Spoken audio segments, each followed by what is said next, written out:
அனைவருக்கும் வணக்கம். இந்த வீடியோவில் நம்ம பார்க்க போகிறது விருச்சிக ராசி பற்றி தான். விருச்சிக ராசியோட அசாத்திய குணம் என்ன அப்படின்னு கேட்டிங்கன்னா, இந்த ராசி காலபுருஷ தத்துவத்தின்படி 8வது அமைஞ்சிருக்கக்கூடிய ராசி. இதன் அதிபதி செவ்வாய் பகவான். நீர் ராசியான இதில் பிறந்தவங்க வெளிப்படையாக அமைதியாக தெரிஞ்சாலும் உள்ளுக்குள்ளே அசாத்தியமான மன வலிமையும் எதையும் தாங்கக்கூடிய குணமும் கொண்டவங்க. தீர்க்கமான பார்வை கொண்டவங்க. இவங்கக்கிட்ட பொய்யை சொல்லி தப்பிக்கவே முடியாது. எதிரே இருக்கவங்க கூட கண்களை பார்த்தே அவங்க எண்ணத்தை கணிக்கும் ஆற்றல் கொண்டவங்க. இவங்க ரகசியத்தை ரொம்ப காத்து வைக்கக்கூடியவங்க. தங்களுடைய சொந்த விஷயங்களை அவ்வளவு எளிதில் சீக்கிரத்தில் யாருக்குமே வெளிப்படுத்த மாட்டாங்க. அதே போல் தங்களை நம்பி சொன்னவங்களோட ரகசியத்தையும் மரணம் வரைக்கும் காப்பாற்றி வச்சுருப்பாங்க. பழி வாங்குகிற குணம் இல்லை பாடம் புகட்டக்கூடிய குணம் இவங்களுக்கு நிறைய இருக்குது. இவங்களுக்கு யாராவது ஒருத்தர் நன்மை செஞ்சாலும் அதை வாழ்நாள் முழுக்க இவங்க மறக்கவே மாட்டாங்க. அதே சமயம் துரோகம் செஞ்சாலும் காலம் கணிஞ்சு வரும் அவங்களுக்கு பாடம் புகட்டாமல் இவங்க விடவே மாட்டாங்க. கடந்த வாரம் நீங்கள் சில துரோகத்தையும் கஷ்டத்தையும் அனுபவிச்சிருப்பீங்க. கடந்த சில நாட்களாகவே வாரங்களாகவே விருச்சிக ராசிக்காரங்க கடுமையான மன உளைச்சலை சந்திச்சிருப்பாங்க. நெருங்கியவர்களால் ஏமாற்றப்பட்டிருப்பாங்க.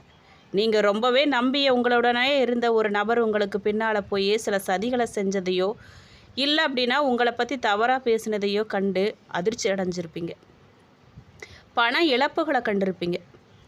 உதவின்னு கேட்டு வந்தவங்களுக்கு தாராளமாக செஞ்சுட்டு இப்போது அந்த பணமும் திரும்ப கிடைக்காம அவப்பேரையும் சம்பாதிச்சிருப்பீங்க.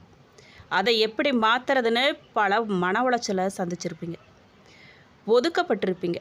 குடும்பத்திலேயோ இல்லை அப்படின்னா வேலை பார்க்குற இடத்துலையோ உங்களோட உழைப்பு அங்கீகரிக்கப்படாமல் உங்களையே ஓரங்கட்டியிருப்பாங்க. இந்த மாதிரியான உணர்வுகளும் மன வருத்தங்களும் உங்களை போட்டு வாட்டியிருக்கும். விருச்சிக ராசிக்காரரோட மிகப்பெரிய கஷ்டகாலம் எப்போன்னு தெரியுமா உங்களுக்கு? பொதுவாக 7.5 சனி காலம், குறிப்பாக ஜென்ம சனி. அது மட்டும் இல்லைங்க, அஷ்டம சனியின் காலத்துலேயும் ரொம்ப கடுமையான சோதனைகளை உங்களுக்கு தரும்.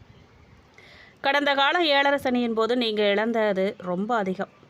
இப்போதைய கோச்சார ரீதியாக ராகு கேது உங்கள் குருவின் நிலைகளால் உங்களுக்கு பெரிய பாதிப்பு இல்லை. இருந்தாலும் அஷ்டமத்து சனி வரும் காலம் மற்றும் அர்த்தாஷ்டம சனி காலமும் உங்களுக்கு பெரிய மனப்போராட்டத்தை கொடுக்கும். இந்த காலங்களில் உடல் ஆரோக்கிய சரிவு, வீண் பழி சொல்லு மற்றும் தொழிலில் திடீர் முடக்கம்லாம் ஏற்படும் உங்களுக்கு. ஆனால் செவ்வாயின் ஆதிக்கம் பெற்ற உங்களை எந்த கஷ்ட காலமும் நிரந்தரமாக வீழ்த்திடவே முடியாது. ஒவ்வொரு வீழ்ச்சிக்கு பின்னாடியும் இன்னும் பலமாக தான் நீங்கள் எழுந்து நிற்பீங்க. விருச்சிக ராசிக்காரங்க எந்த விஷயத்தில் எச்சரிக்கையாக இருக்கணும்னு தெரியுமா? நம்பிக்கை துரோகம். உங்களுடைய மிகப்பெரிய பலவீனமே யாரையாவது பிடிக்க தொடங்கிடுச்சு அப்படின்னா அவங்கள கண்மூடித்தனமாக நம்புறது. இனி உங்கள் ரகசியங்களை பொருளாதார நிலவரங்களை யாருக்கிட்டையுமே பகிர்ந்துக்கக்கூடாது. நீங்கள் ரகசியம் காக்கிறவங்க தான். இருந்தாலும் ஒருத்தரை நம்பிட்டீங்க அப்படின்னா அவங்கக்கிட்ட நீங்கள் சொல்ல ஆரம்பிச்சிடுவீங்க உங்கள் ரகசியத்தை. குறிப்பாக அதில் பொருளாதார நிலவரம், தொழில் பற்றிய நிலவரம், குடும்பத்தை சார்ந்ததை எதுவுமே நீங்கள் வெளியிடக்கூடாது, பகிர்ந்து கொள்ளவே கூடாது. சிறிதளவும் பகிர்ந்தீங்கனாலும் அதுக்கு உண்டான கஷ்டத்தை நாம் தான் அனுபவிச்சு ஆகணும்.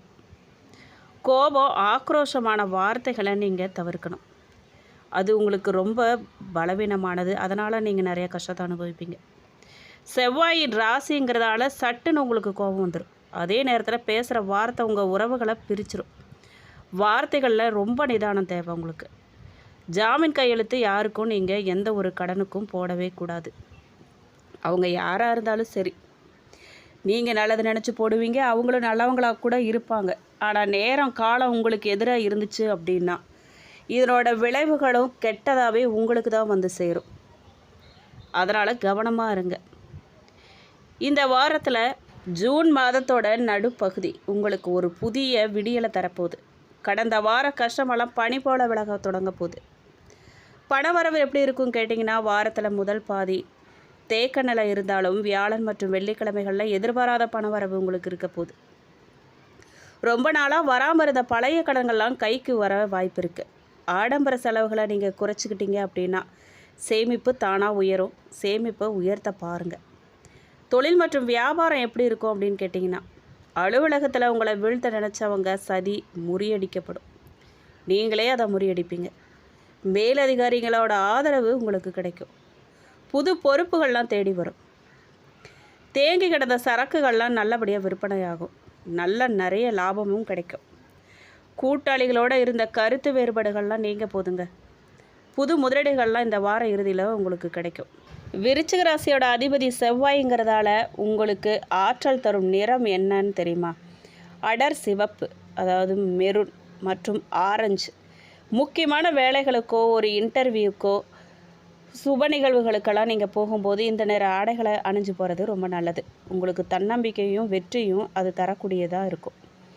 வெள்ளை உங்களுக்கு யோகத்தை தரக்கூடிய நிறம், அதையும் நீங்கள் பயன்படுத்தலாம். தவிர்க்க வேண்டிய நேரம் என்ன அப்படின்னு பார்த்தீங்கன்னா, கருப்பு நிற ஆடைகளை முக்கிய சுபகாரியங்களுக்கு போகும்போது நிச்சயமாக நீங்கள் தவிர்க்கணும். அது எதிர்மறை ஆற்றலை ஈர்க்கக்கூடியது. தேவையில்லாத இதெல்லாம் நமக்கு இழுத்து விடும். சாதாரண நாட்களில் நீங்கள் உடுத்திக்கலாம். விருச்சிக ராசிக்கு உண்டான தெய்வம் மற்றும் பரிகாரம் என்ன அப்படின்னு கேட்டிங்கன்னா, உங்கள் ராசிக்குரிய அதிபதி செவ்வாய்ங்கிறதால நீங்கள் வழிபட வேண்டிய முதன்மை தெய்வம் தமிழ் கடவுள் முருகப்பெருமான். வழிபாட்டு முறைன்னு கேட்டிங்கன்னா, செவ்வாய்க்கிழமைகளில் முருகனுக்கு செவ்வரளிப்பூ சமர்ப்பித்து கந்த சஷ்டி கவசம் படித்து வர உங்களை சுற்றியுள்ள எதிர்ப்புகள், திருஷ்டிகள், துரோகங்கள் எல்லாமே பொடி பொடியாக மாறும். எளிய பரிகாரம் என்ன அப்படின்னு கேட்டிங்கன்னா, உங்களால் இயன்ற போது துப்புரவு தொழிலாளர்களுக்கோ இயலாதவர்களுக்கோ வயதானவர்களுக்கு செவ்வாழைப்பழம் அல்லது இனிப்புகளை தானமாக நீங்கள் கொடுக்கலாம். படிக்கக்கூடிய குழந்தைகளுக்கு ஒரு நோட்டோ பென்சிலோ பேனாவோ வாங்கி தரலாம். இந்த மாதிரி நீங்கள் செய்யும்போது உங்களுக்கு வரக்கூடிய கஷ்டங்கள்லாம் குறையும். திருமணம், குழந்தை பாக்கியம் மற்றும் நிலப்பலன்கள் பற்றி கேட்டிங்க அப்படின்னா, தனுசு அல்லது சிம்மம் மேஷ ராசிக்காரர்களோட இணையும் போது உங்களுடைய திருமண வாழ்க்கை ரொம்ப சிறப்பாக இருக்கும். தடைப்பட்டு கொண்டிருந்த திருமண வரன்கள்லாம் இந்த 2026ஆம் ஆண்டோட பிற்பகுதியில் சுமூகமாக வந்து முடிய போகுது. குழந்தை பாக்கியம் நல்லபடியாக அமையும். 5ஆம் வீட்டின் மீதான குருவின் பார்வை மற்றும் சுபகிரகங்களின் பார்வை இருக்கும்போது இவர்களுக்கு புத்திர பாக்கியம் கைக்கூடி வரப்போகுது. பிறக்கும் குழந்தையால் உங்களுடைய அந்தஸ்தே உயரப்போகுது. நிலப்பலன்கள் பற்றி கேட்டிங்க அப்படின்னா, உங்கள் ராசி அதிபதியான செவ்வாய் பூமிகாரகன்கிறதால விருச்சிக ராசிக்காரர்களுக்கு சொந்த வீடு, நிலம் வாங்கும் யோகம் இயல்பாகவே அமையும். இந்த வாரத்தில் இந்த ஆண்டோட நடுப்பகுதியில் புதிய சொத்து வாங்குவதற்கான பேச்சுவார்த்தைகள்லாம் சாதகமாக முடியும். உங்களுக்கு பூர்வீக சொத்து பிரச்சனைகள்லாம் தீரும். விருச்சிக ராசிக்காரங்க எப்போவுமே துரோகங்களையும் கஷ்டங்களையும் கடந்து சாதனை படைக்கக்கூடிய ஒரு ராசிக்காரங்க. உங்களுடைய உண்மையான குணமே அதுதான். உங்களுக்கு புது வாய்ப்புகளும் நிம்மதியும் கொண்டு வரப்போகுதுங்க. இந்த வாரம் நம்பிக்கையோடு அடி எடுத்து வைங்க, வெற்றி உங்களுக்கு தான். அது மட்டும் இல்லைங்க, பாக்கிய பலன்கள்லாம் மிகுதியாகக்கூடிய வாரமாக நாட்களாக உங்களுக்கு அமைஞ்சிருக்கு. ஆட்சி பலம் பெற்ற ராசி அதிபதி செவ்வாயின் 8ஆம் பார்வையும் உச்சகுருவின் 5ஆம் பார்வையும் ராசிக்கு இருக்குது. இது விபரீத ராஜயோக அமைப்பு. சிலருக்கு மனைவி மூலமாக அதிர்ஷ்டம், பணம், சொத்தெல்லாம் கிடைக்கும். அல்லது வட்டி வருமானம், பினாமி சொத்து யோகம், அரசியல் யோகமெல்லாம் உண்டாகும். வாடகை வீட்டில் வசிக்கிறவங்க சொந்த வீடு கட்டி குடியேறுவாங்க. சிலர் வாகனத்தெல்லாம் மாற்றுவாங்க. உங்கள் குடும்பத்தில் இருக்கக்கூடிய உறவுகளிடம் உங்களுடைய மதிப்பு மரியாதையெல்லாம் அதிகரிக்க போகுது. குடும்ப உறவுகளிடம் பழைய கதையை பேசி வம்ப வளர்க்காமல் நீங்கள் இருந்தால் போதும். அதுவே உங்களுக்கு மன நிம்மதியை தரும். தேவையில்லாமல் பேசி பழைய ஞாபகத்தையெல்லாம் ஞாபகப்படுத்துகிறேன்னு சொல்லி ஏற்கனவே ஏதாவது ஒரு மனக்கசப்பு நடந்திருக்கும், ஏதாவது ஒரு கதை தான் நடந்திருக்கும். அதையெல்லாம் வீணாக பேசி வம்பெடுத்து சண்டை வளர்த்து மன கஷ்டத்தை உண்டாக்கி நீங்கள் தான் மூளையில் உட்காந்துருப்பீங்க. அதனால் உங்கள் வாயை கொஞ்சம் அடக்கிட்டு பழைய ஞாபகங்களை எல்லாம் உங்களோடையே வச்சுட்டு நிம்மதியாக இருங்க. போதும், வெளியில் சொல்லி வீண் சண்டை வேண்டாம். திருமண தடையெல்லாம் ஆகணும். ரொம்ப நாளாக வரன் தேடிட்டுருக்கிறவங்களுக்கெல்லாம் வரன் அமையும். குழந்தை பேர் உண்டாகும். தொழில் மற்றும் உத்தியோகத்தில் நிலவிய ஏற்ற இறக்கமெல்லாம் சமன்படும். எல்லாம் நன்மைக்கே நடக்கிறதெல்லாம் நமக்கே நல்லதுக்கே அப்படின்னு நினச்சி சுமூகமாக போக பாருங்கள். ஆன்லைன் வர்த்தகங்களில் வாழ்வாதாரம் உயரும். 15/6/2026 அன்னைக்கு காலை 8:41 முதல் 17/6/2026 அன்று காலை 8:13 வரை சந்திராஷ்டமம் உங்களுக்கு இருக்குது. அந்த சந்திராஷ்டம நேரத்தில் உத்தியோக சம்பந்தமான பய உணர்வு உங்களுக்கு வழக்கத்தோட அதிகமாக இருக்கும். தேவையில்லாத பேச்சுக்களை, வாக்குவாதங்களெல்லாம் நீங்கள் குறைச்சிக்கணும். இந்த நேரத்தில் அதை நீங்கள் குறைச்சாலே பெரிய பிரச்சனை எதுவும் வராதுங்கிறத உறுதியாக சொல்லலாம். செவ்வாய்க்கிழமை பருப்பு சாதம் தானம் கொடுங்க, ரொம்ப நல்லது. எல்லா வகையிலுமே நல்ல பலன் உங்களுக்கு உண்டாக போகுதுங்க. வாழ்க்கையில் எதிர்பாராத மாற்றமெல்லாம் ஏற்பட போகுது. மனசுக்கு ரொம்ப பிடிச்ச காரியங்கள்லாம் செஞ்சு மன நிறைவாக இருக்க போகிறீங்க. உங்களுடைய செயல்கள்லாம் மற்றவங்க பாராட்டுவாங்க. முக்கிய நபர்கள் மூலமாக எதிர்பார்த்த உதவியெல்லாம் உங்களுக்கு கிடைக்கும். சுயநம்பிக்கை அதிகரிக்கும். வேலை தேடிட்டு இருக்கிறவங்களுக்கு உத்தியோகம் கிடைக்கும். இதெல்லாம் விருச்சிக ராசிக்கு உண்டான பொதுவான பலன்தான். இது ஒரு சிலருக்கு பொருத்தமாக இருக்காது. ஏன் அப்படின்னா அவங்க ஜாதகத்தில் வேறு தசா புத்திக்கு நடந்துகிட்ருக்கோம். தசா புத்திக்கு என்ன இருக்கோ அதுக்கு உண்டான பலன் தான் அவங்களுக்கு இருக்கும். இது பொதுவான பலன்தான். சரிங்களா?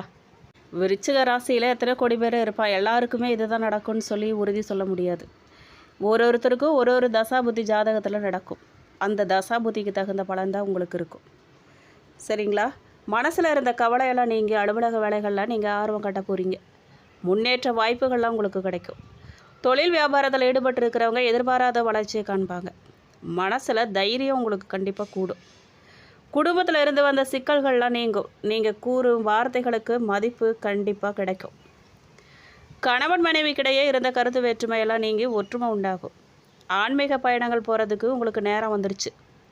உங்களுக்கு பிடிச்ச கோயிலுக்கெல்லாம் போயிட்டு வாங்க. குலதெய்வம் கோயிலுக்கெல்லாம் போயிட்டு வணங்கிட்டு வாங்க. குழந்தைகளால் உங்களுக்கு பெருமை உண்டாகும். பெண்களுக்கு சுயநம்பிக்கை அதிகரிக்கும். கலைத்துறையினருக்கு எதிர்பார்த்த உதவிகள் கிடைக்கும். அரசியல் துறையினருக்கு மனம் மகிழும் சம்பவங்கள்லாம் நிகழும். மாணவர்களுக்கு உங்களுடைய செயல்களுக்கு பாராட்டு கிடைக்கும். ஆன்மீகம் பயணம் போகும்போது எந்தெந்த தெய்வத்துக்கிட்ட என்ன வேண்டுதல் வைக்கணுமோ வச்சுட்டு வாங்க. கண்டிப்பாக நிறைவேறும். அதுக்கான காலகட்டம் இது. முக்கியமாக குலதெய்வ வழிபாடை மேற்கொள்ளுங்க. ரொம்ப நல்லது. விசாக நட்சத்திரம் 4ஆம் பாதக்காரர்களுக்கு எந்த காரியத்திலையுமே சாதகமான பலன் பெற வாக்குவாதத்தை நீங்கள் தவிர்க்கிறது ரொம்ப நல்லது. அண்டர்லைன், வாக்குவாதத்தை நீங்கள் கண்டிப்பாக தவிர்க்கணும். நம்மளை தேடி பிரச்சனையும் சண்டையும் வந்தாலும் கூட நம்ம ஒதுங்கி மெச்சூர்டாக அதை கடந்து போகிறதுக்கு தான் நம்ம பார்க்கணும். பயணங்கள் போது கவனமாக இருக்கணும். நம்ம கவனமாக தான் போயிட்டுருப்போம். இருந்தாலும் நம்மளை தேடி பிரச்சனை வரும், கஷ்டம் வர்றதுக்கு வாய்ப்பு இருக்குது. நம்ம இன்னும் எச்சரிக்கையாக இருக்கணும். சரிங்களா? இருந்த பிரச்சனையெல்லாம் குறைய ஆரம்பிக்கும். பேசி நீங்கள் எடுக்கும் முடிவுகள்லாம் நன்மை தரும். கலந்து ஆலோசித்து நீங்கள் முடிவெடுக்கணும்.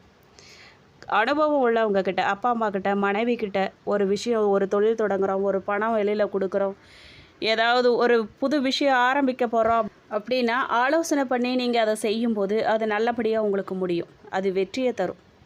அடுத்தவங்களுக்காக எந்த ஒரு பொறுப்பையும் நீங்கள் ஏற்காதீங்க. அது நல்லதில்லை.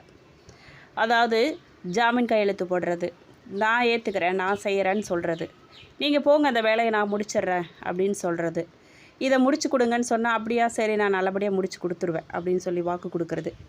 இந்த மாதிரி ஏதாவது ஒரு விஷயத்தில் நீங்கள் போய் பொறுப்பை ஏற்றுக்காதீங்க, முன்னே நிற்காதீங்க. அது உங்களுக்கு தான் பிரச்சனையாக வந்து முடியும். ஏன்னா அது சரியாக முடிக்க முடியாத ஒரு சூழ்நிலை உங்களுக்கு அமையலாம். அதுக்கான நேரம் இருக்குது.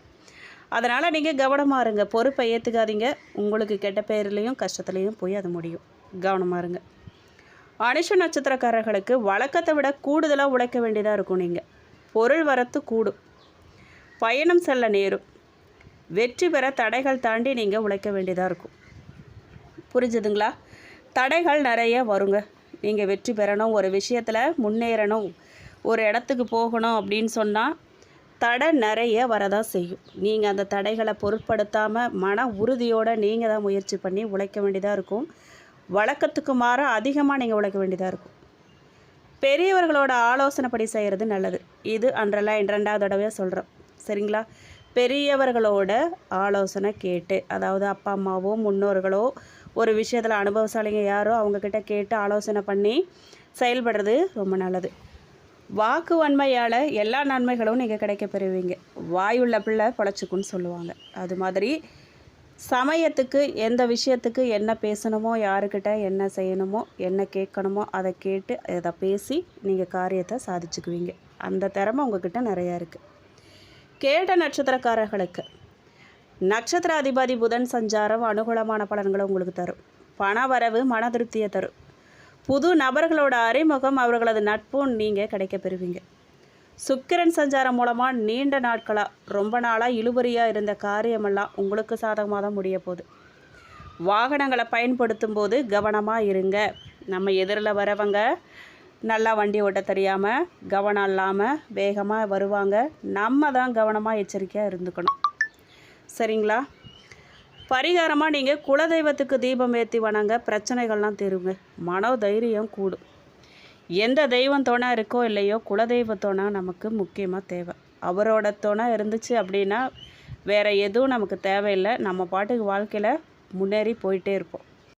குலதெய்வத்தோட அருளும் ஆசீர்வாதமும் இருந்தால் தான் இஷ்ட தெய்வமே நம்ம கூட நிற்கும். அதனால் குலதெய்வ வழிபாடை மேற்கொள்ளுங்க. முதல்ல அவங்கள வழிபட உங்கள் பிரச்சனைகள்லாம் தீர ஆரம்பிக்கும். தன்னம்பிக்கை வரும், மனோதைரியம் வரும், முன்னேற்றத்துக்கான பாதை தெரியும் உங்களுக்கு.